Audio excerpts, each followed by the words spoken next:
Price to Jesus.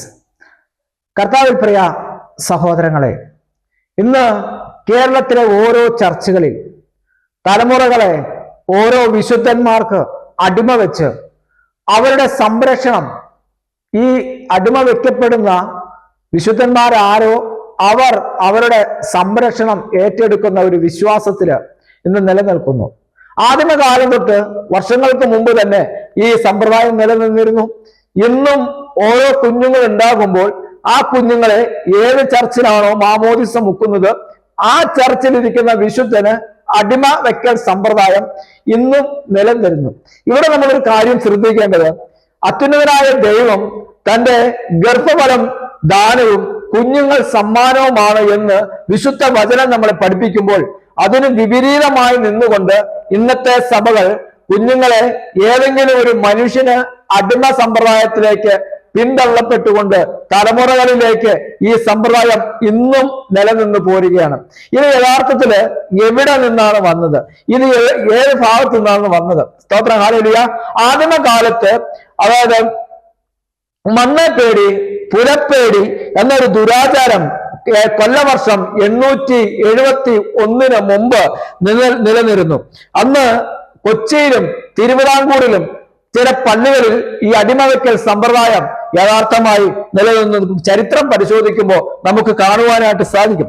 അന്ന് സർവ്വസാധാരണമായും ആ കാലത്തുണ്ടായിരുന്ന സ്ത്രീകൾക്ക്, കുട്ടികൾക്ക് അതിഭയങ്കരമായ പേടി വന്നതുകൊണ്ട് വർണ്ണ സമ്പ്രദായത്തിൽ, അതായത് സവർണ സ്ത്രീകളെ, അതായത് പൊലയ, വണ്ണാൻ എന്നീ സമുദായത്തിലെ സ്ത്രീകളെ ഒരാൾ വന്ന് തൊട്ടാൽ അവർ ഭ്രഷ്ടനാകുമെന്ന് അയാളുടെ ഭാര്യയായി സ്വീകരിക്കണമെന്നുള്ള ദുരാചാരങ്ങൾ അന്ന് നിലവിൽ വന്നു. കൊല്ലവർഷം 871 മണ്ണേപ്പേടി, പുലപ്പേടി എന്നീ ദുരാചാരങ്ങൾ നിർത്തിയതായി ഹെർമൻ ഗുണ്ടാർട്ട് രേഖപ്പെടുത്തിയിട്ടുണ്ട്. ചരിത്രം നമുക്ക് പരിശോധിക്കുമ്പോൾ നമുക്കറിയാൻ സാധിക്കും. എന്നാൽ ക്രിസ്ത്യൻ സഭകളിലേക്ക് ഇത് എങ്ങനെയാണ് കടന്നുകൂടിയത്? ആദിമസഭയില് അത് അവരുടെ കാര്യങ്ങൾ അവർ നടത്തി. അവർക്ക് ഭയമായിരുന്നു, അവർക്ക് പേടിയായിരുന്നു. അതുകൊണ്ട് അത് അവിടെ ഒതുങ്ങി നിൽക്കേണ്ട ഒരു കാര്യം എങ്ങനെ ക്രിസ്ത്യൻ സഭയിലേക്ക്, ക്രിസ്ത്യ സഭയിലേക്ക് കടന്നുകൂടി എന്നുള്ളതാണ്. അന്നത്തെ കാലത്ത് ഈ ഹെർമൻ ഗുണ്ടാർട്ട് ഇത് നിർത്തലാക്കി കഴിഞ്ഞപ്പോൾ പകരം, അതായത് അന്നത്തെ കാലത്തെ വൈദ്യന്മാർ അവർ ഉദ്ദേശിച്ചു, അവരോട് ഈ പേടി, ഭയം എന്ന് പറയുമ്പോൾ അവർ ചെയ്തുകൊണ്ടിരുന്നത്, അവര് മന്ത്രങ്ങളും തന്ത്രങ്ങളും അന്നത്തെ വൈദ്യന്മാർ അവർ നടത്തി കഴിഞ്ഞാൽ ഭയത്തിൽ നിന്നും അല്ലെങ്കിൽ മറ്റ് ഭൂതങ്ങളുടെ ബാധകളിൽ നിന്നും ഈ കുഞ്ഞുങ്ങളെയും സ്ത്രീകളെയും അവരിൽ നിന്ന് സംരക്ഷിക്കുമെന്നുള്ള വിശ്വാസം ആ കാലത്തുണ്ടായിരുന്ന വൈദ്യന്മാർ പറഞ്ഞു കൊടുത്തു. സ്തോത്രം, ഹല്ലേലൂയ. എന്നാൽ ഒരു ക്രിസ്തീയ സഭയെ സംബന്ധിച്ചിടത്തോളം അവരുടെ സംരക്ഷണം ആരാണ്? അവരുടെ ഉത്തരവാദിത്തം ആരാണ് ഏൽക്കേണ്ടത്? ഇതാണ് നമ്മളൊരു അടിമനുഖത്തിൽ ജീവിക്കേണ്ടതാണോ? ഏതെങ്കിലും ഒരു വിശുദ്ധനോ അല്ലെങ്കിൽ മാതാവിനോ ഒരു കുഞ്ഞുങ്ങളെ അടിമ വെച്ച് ആ കുഞ്ഞുങ്ങളുടെ സംരക്ഷണം ഏറ്റെടുക്കേണ്ടതോ അത് ഒരു ചർച്ചോ അല്ലെങ്കിൽ വിശുദ്ധന്മാരുമാണോ? യഥാർത്ഥമായി അത്യുന്നതനായ ദൈവമല്ലേ? പ്രവർത്തനം അതിന്റെ 15-ാമത്തെ അധ്യായം അതിന്റെ 10-ാമത്തെ വാക്യം നമ്മൾ വായിക്കുമ്പോൾ, ആകയാൽ നമ്മുടെ പിതാക്കന്മാർക്കും നമുക്കും ചുമപ്പാൻ കഴിഞ്ഞിട്ടില്ലാത്ത മുഖം ശിഷ്യന്മാരുടെ കഴുത്തിൽ വെപ്പാൻ നിങ്ങൾ ഇപ്പോൾ ദൈവത്തെ പരീക്ഷിക്കുന്നത് എന്ത്? സ്തോത്രം, ഹല്ലേലൂയ. ആകയാൽ നമ്മുടെ പിതാക്കന്മാർക്കും നമുക്കും ചുമപ്പാൻ കഴിഞ്ഞിട്ടില്ലാത്ത മുഖം, അതായത് ഒരു ഭയം വന്നു, പേടി വന്നു. കുഞ്ഞിന്റെ ഇനിയുള്ള സംരക്ഷണ അവകാശം, അവൻ നടക്കുമ്പോഴും പോകുമ്പോഴും അവന് വരുന്ന കഷ്ടതകളും അവന് വരുന്ന വേദനകളും അവന് വരുന്ന ദുരിതങ്ങളും ഏതെങ്കിലും ഒരു വിശുദ്ധന് അടിമ വെച്ചാൽ ആ വിശുദ്ധൻ മനുഷ്യനല്ലേ? ഒരപ്പനും അമ്മയ്ക്കും ജനിച്ചതല്ലേ ആ വിശുദ്ധൻ? അപ്പൊ അടിമ വെക്കുന്ന നിങ്ങളൊന്ന് തീരുമാനിക്കണം.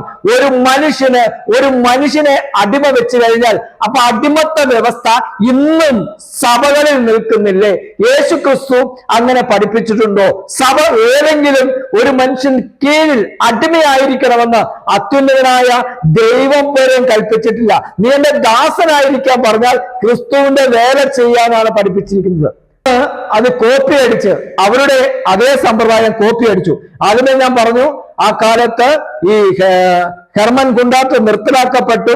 അപ്പൊ വീണ്ടും ഈ അടിമ സമ്പ്രദായം, ഈ ഭയം വന്നു കഴിഞ്ഞപ്പോൾ അന്നത്തെ വൈദ്യന്മാര് പറഞ്ഞു ഭയമാണ്, അതിനെ ഏതെങ്കിലും ഒരു ഭൂതങ്ങൾക്ക് വഴിപാട് അതായത് അർപ്പിച്ചാൽ മതി എന്ന് പറഞ്ഞു. അന്ന് ജാതി അതായത് മിശ്രിത ജാതിയായിരുന്നു.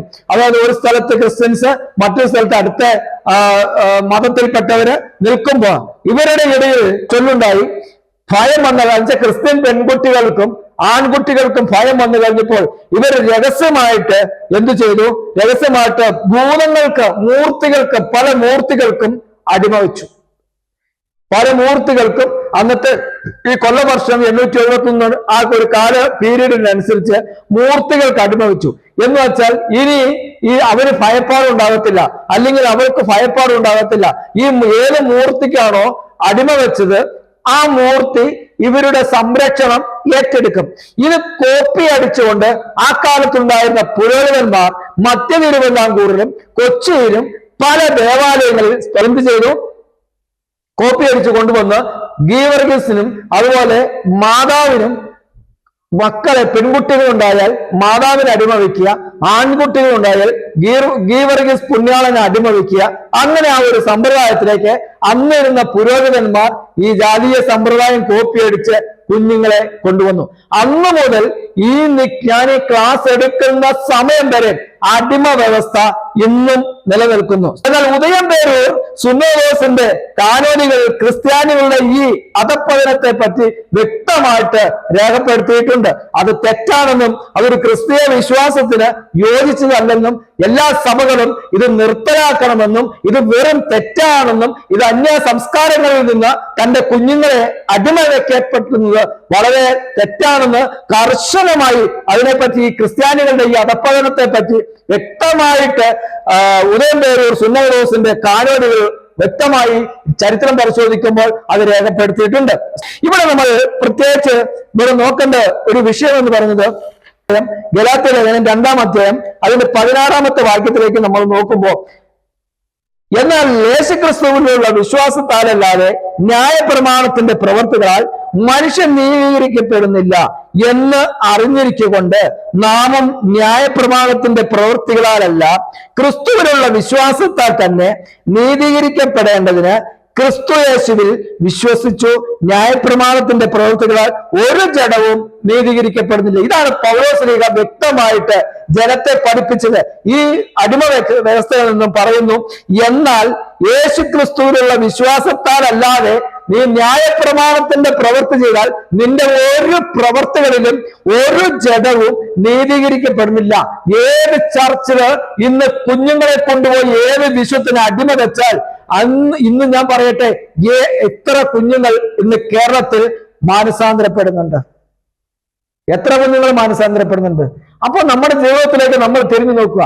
ആവശ്യമില്ലാത്ത അനാചാരങ്ങൾ മക്കളെ മറ്റൊരാൾക്കല്ല അടിമ വെക്കേണ്ടത്. കർത്താവ് അടിമത്തിൽ നിന്നും വിടുവിച്ചതാണ്. യേശുക്രിസ്തു അടിമത്തത്തിൽ നിന്നും ഓരോ കുഞ്ഞുങ്ങളെ വിടുവിച്ചതാണ്, ഓരോ വ്യക്തികളെ വിടുവിച്ചതാണ്. അവർ യേശുക്രിസ്തുവിന്റെ അത്യുന്നതനായ ദൈവത്തിന്റെ രക്തം മൂലം വിലക്ക് മേടിച്ചവരാണ്. ഇനി ആരുടെ അടിമയല്ല, ആരുടെ മനുഷ്യനായിരിക്കുന്ന ഒരുവന്റെയും ദാസനല്ല, ഒരുവന്റെയും ദാസനോ അല്ല. അപ്പൊ ആ വ്യവസ്ഥ നിലനിൽക്കുമ്പോൾ തന്നെ ഇവിടെ പൗലോസ്ലീഹ പറയുന്നു, ന്യായപ്രമാണത്തിന്റെ പ്രവൃത്തികളാൽ മനുഷ്യൻ നീതീകരിക്കപ്പെടുന്നില്ല.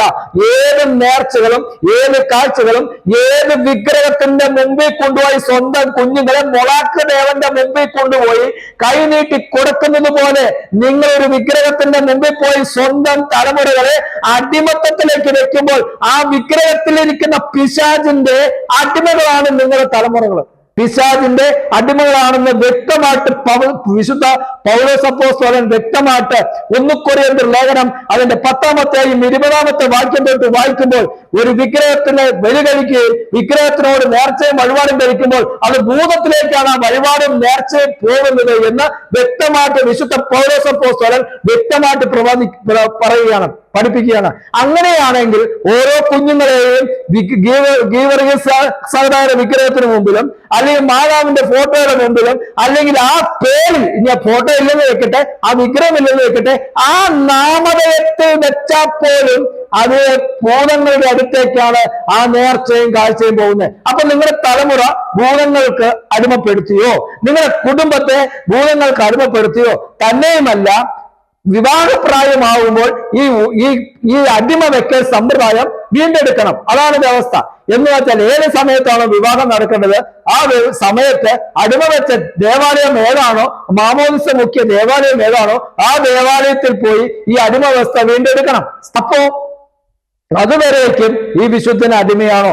ഇപ്പൊ ചിലർ പറയുന്നു എന്നേക്കുമായി മരണം വരെ ഈ അടിമ വ്യവസ്ഥ എടുക്കണ്ട എന്ന് വെച്ചാൽ പെൺകുട്ടികളെ മധുബായുടെ മുമ്പിൽ കൊണ്ടുപോയി പ്രാർത്ഥിച്ച് വെഞ്ചിരിച്ച വെള്ളം തലയിൽ ഒഴിച്ചു വിടുകയും ആൺകുട്ടികളെ ത്രോണോസ് മുത്തിച്ചു വിടുകയും ചെയ്യുന്ന സമ്പ്രദായമാണ് ഇന്ന് നിൽക്കുന്നത്. അപ്പൊ ത്രോണോസിലിരിക്കുന്ന ചിത്രം ആരുടേതാണ്, അല്ലെങ്കിൽ ആർക്കാണ് അടിമ വെക്കുന്നത്? ഏത് വിശുദ്ധനാണോ ഇരിക്കുന്നത്, ആ ആലയത്തിന്റെ നാമത്തിലിരിക്കുന്നത് ആ വിശുദ്ധനാണ് അടിമ വെക്കുന്നത്. ഗീവർസ് പുണ്യാളം തന്നെയാണോന്നില്ല, സഹറ തന്നെയാണോന്നില്ല, മാതാവ് തന്നെയാണോന്നില്ല, മറ്റു പല വിശുദ്ധന്മാരും പല ചർച്ചകളിലും ഇരിപ്പുണ്ട്. അവരുടെ ഒക്കെ നാമധേയത്തിൽ പല കുഞ്ഞുങ്ങളെ അടിമ വെച്ചുള്ള പഴയ ആ പാഷാണ്ഡതകൾ ഓരോ ചർച്ചിൽ ആ കാലത്ത് ഉണ്ടായിരുന്ന പുരോഹിതന്മാർ എടുത്ത് ചർച്ചിന്റെ അകത്തേക്ക് വന്നപ്പോൾ സുന്നേറോസ് ഇതിനെ മ്ലേച്ഛതയാണ് ആ കാലത്ത് എഴുതിത്തള്ളുകയും പ്രഖ്യാപിക്കുകയും ചെയ്തിരിക്കുന്നു. ഹല്ലേലൂയ. നമുക്കൊരു വചനം നമുക്കൊന്ന് വായിച്ചു നോക്കാം.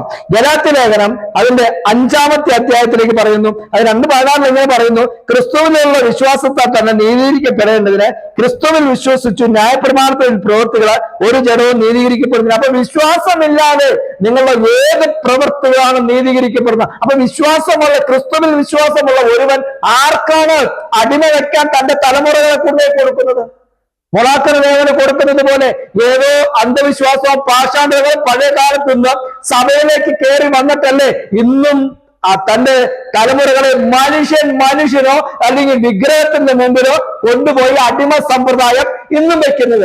എപ്പോ അവിടെ വന്ന ആ കാലത്ത് നടന്നിരുന്നു, ആ ദേശത്ത് ഇവൻ ഇന്നവരുടെ അടിമയാണ്, ഇന്ന മൂർത്തിയുടെ അടിമയാണ്, അല്ലെങ്കിൽ ഇന്ന പുണ്യാളന്റെ അടിമയാണ്. അതിന് ചിലവരൊക്കെ ആ ദേശത്തെ ഒരു അടയാളമായി തന്റെ കുഞ്ഞുങ്ങളുടെ കാതിൽ ഒരു കടുക്കനിടും. എല്ലാ മനുഷ്യരും കാണുമ്പോൾ ഇവൻ ഇന്നവന്റെ അടിമയാണ്. അപ്പൊ ജനത്തിന്റെ ഇടയിൽ അന്ന് ഇവനെ കാണുമ്പോൾ ഒരു റെസ്പെക്ട് ഉണ്ടാകും. ഇവൻ എന്നെയാക്കടെ അടിമയല്ലോ എന്ന ഒരു റെസ്പെക്റ്റോടുകൂടി കണ്ട ഒരു കാലമായിരുന്നു എന്ന്. ഇന്നതൊന്നുമില്ല. ഇന്നൊക്കെ ഒരു മ്ലേച്ഛതയായിട്ടാണ് ഇന്ന് കാണുന്നത്. അതാണ് പറയുന്നതെന്ന് നമുക്കൊന്ന് സൂക്ഷിച്ചു നോക്കാം. സ്വതന്ത്രത്തിനായിട്ട് ക്രിസ്തു നമ്മെ സ്വതന്ത്രരാക്കി, ആകയാൽ അതിൽ ഉറച്ചു നിൽപ്പിൻ, അടിമനുഖത്തിൽ നിങ്ങൾ പിന്നെയും കുടുങ്ങിപ്പോകരുത്. ഇതാണ് പൗലോസ്ലീഹ ഗലാത്യരോട് പറയുന്നത്. എന്താണ്? സ്വാതന്ത്ര്യത്തിനായിട്ട് ക്രിസ്തു നമ്മെ സ്വതന്ത്രരാക്കി. ഇനി നീ അടിമയല്ല. നീ ഒരു പുണ്യാളനോ അല്ലെങ്കിൽ ഒരു മാതാവിനോ അല്ലെങ്കിൽ ഏതെങ്കിലും ഒരു ചർച്ചിലെ വിശുദ്ധനോ നീ അടിമയല്ല. നിന്റെ തലമുറകൾ അടിമയല്ല.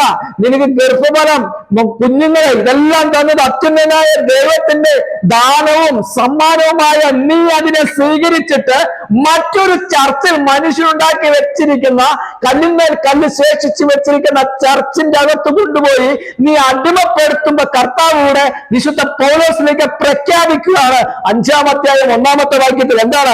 സ്വാതന്ത്ര്യത്തിനായിട്ട് ക്രിസ്തു നമ്മെ സ്വതന്ത്രരാക്കി. ഇന്ന് നീ സ്വാതന്ത്ര്യത്തിനാ. നീ പിശാചിന്റെ അടിമയല്ല, നീ മനുഷ്യന്റെ അടിമയല്ല, നീ പാപത്തിന്റെ അടിമയല്ല. നിനക്ക് വീണ്ടെടുപ്പ് ദൈവം തന്നതാ. അടിമയാകണമെങ്കിൽ നിനക്ക് അടിമയാകാം. അത് നിന്റെ സ്വാതന്ത്ര്യമാണ്. അതുകൊണ്ട് പ്രത്യേകിച്ച് എന്താണ് ഗുണം? അതുകൊണ്ട് എന്തൊരു ഗുണം നിങ്ങൾക്കുണ്ട്? അപ്പൊ വചനപ്രകാരം നീ ജീവിക്കുമ്പോ ക്രിസ്തു നിന്നെ സ്വതന്ത്രനാക്കിയില്ലേ? നിന്റെ ജീവിത ലക്ഷ്യങ്ങൾ ദൈവമെടുത്ത് നിറവേറ്റത്തില്ലേ? ഹല്ലേലൂയ. അടുത്ത് വായിക്കുമ്പോൾ ആകയാൽ അതിൽ ഉറച്ചു നിൽക്കാനാ പറയുന്നത്. ഇനി അടിമയാകരുത്, ഉറച്ചു നിൽക്കണം. അടിമ ലോകത്തിൽ പിന്നെയും നീ കുടുങ്ങിപ്പോകരുതെന്നാ പറയുന്നത്. ഇനി നീ അടിമ ലോകത്തിൽ നിന്റെ അടുത്ത ജനറേഷന് പണം കൊടുത്താണ് അടിമ വെക്കുന്നത്. അതിന് അടിമപ്പണമുണ്ട്. ഇത്ര രൂപ അടിമപ്പണം, വീണ്ടെടുക്കാൻ ഇത്ര രൂപ പണം. അപ്പൊ ഇതിന്റെ എല്ലാ നേട്ടങ്ങള് ആർക്കാണ്? ഈ അടിമപ്പണം കൊടുക്കുകയും പൈസ കൊടുത്ത് അടിമ വയ്ക്കുക, പൈസ കൊടുത്ത് വീണ്ടെടുക്കുക. അപ്പൊ ഇതുപോലുള്ള മ്ലേച്ഛതകള് ഇന്നും കേരളത്തിൽ ചർച്ചുകളിൽ, പള്ളികളിൽ നിലനിൽക്കുന്നു. ഇതിനെ സപ്പോർട്ട് ചെയ്യുന്ന അധികാരികളും ഇതിനെ തെറ്റി തിരുത്താതെ ഏതെങ്കിലും ഒരു വിശുദ്ധനോ അല്ലെങ്കിൽ മറ്റു വിഗ്രഹങ്ങളുടെ മുമ്പിൽ വെക്കുമ്പോൾ അവർ തെറ്റിദ്ധരിക്കപ്പെടുന്നു, അല്ലെങ്കിൽ നിങ്ങൾ വെക്കുന്നവർ തെറ്റിദ്ധരിക്കപ്പെടുന്നു. എന്താണ് തെറ്റിദ്ധരിക്കപ്പെടുന്നത്? ഈ കുഞ്ഞിന്റെ ജീവിതകാലം മുഴുവൻ ഈ വിശുദ്ധന്റെ കീഴിലാണ്. അതുകൊണ്ട് ഒരു ഭയവും വേണ്ട. നീ ക്രിസ്തുവിൽ നിന്റെ മക്കളെ സമർപ്പിക്കുക. അത്യുന്നതനായ ദൈവത്തിന്റെ കൃപയാൽ നിങ്ങളുടെ മക്കളെ വളർത്തുവാൻ, നിങ്ങളെ വളരുവാൻ, മാനസാന്തരപ്പെടുവാൻ അത്യുന്നതനായ ദൈവം നിങ്ങളുടെ കുടുംബത്തെ സ്വതന്ത്രനാക്കി, തലമുറകളെ സ്വതന്ത്രനാക്കി, അതിൻ പ്രകാരം അത്യുന്നതനായ ദൈവം നിങ്ങളെ വഴി നടത്തും. അതുകൊണ്ട് അതാണ് വിശുദ്ധ പൗലോസ് അപ്പോസ്തലൻ ഇതിനെല്ലാം വെട്ടിക്കണ്ടിച്ച് വിഭജിച്ച് ചവറന്ന് തുപ്പിക്കളഞ്ഞിട്ട് അപ്പോസ്തലനായ പൗലോസ് പറയുന്ന വാക്കാണിത്. എന്താണ്? സ്വതന്ത്രത്തിനായിട്ട് ക്രിസ്തു നമ്മളെ സ്വതന്ത്രരാക്കി, ആകയാൽ അതിൽ ഉറച്ചു നിൽക്കണം. അടിമലോകത്തിൽ നിങ്ങൾ പിന്നെയും നിങ്ങൾ കുടുങ്ങിപ്പോകരുത്. നമ്മളെ സ്വതന്ത്രനാക്കിയത് അത്യുന്നതനായ ദൈവമാണ്. സ്തോത്രം, ഹല്ലേലൂയ. അത് ആകയാൽ പ്രിയ സഹോദരങ്ങളെ, അടിമ വെക്കേണ്ടത് മനുഷ്യനല്ല, കർത്താവ് പോലും മനസ്സിലാഗ്രഹിക്കാത്താണ്. ഇന്നത്തെ പള്ളികളിൽ അടിമലോകത്തിന്റെ കീഴിൽ തലമുറകളെ കൊണ്ടുപോയി കുരുക്കി ആ കെട്ടിന്റെ അകത്ത് വീഴ്ത്തി സാത്താൻ ചിരിക്കുമ്പോൾ സാത്താൻ അടിമയാക്കിയതുപോലെ തലമുറകളെ നശിപ്പിച്ചു കളയുന്നത്. അതുകൊണ്ട് നിങ്ങൾ പിന്മാറണം. നിങ്ങളെ കുഞ്ഞുങ്ങളെ സ്വതന്ത്രനാക്കണം. ക്രിസ്തു സ്വതന്ത്രനാക്കി. യേശു ക്രിസ്തുവിന്റെ രക്തത്താൽ സകല ജനത്തിനും വീണ്ടെടുപ്പുണ്ട്. ദൈവം നിങ്ങളെ സമർത്ഥമായി അനുഗ്രഹിക്കട്ടെ. God bless you. ആമേൻ.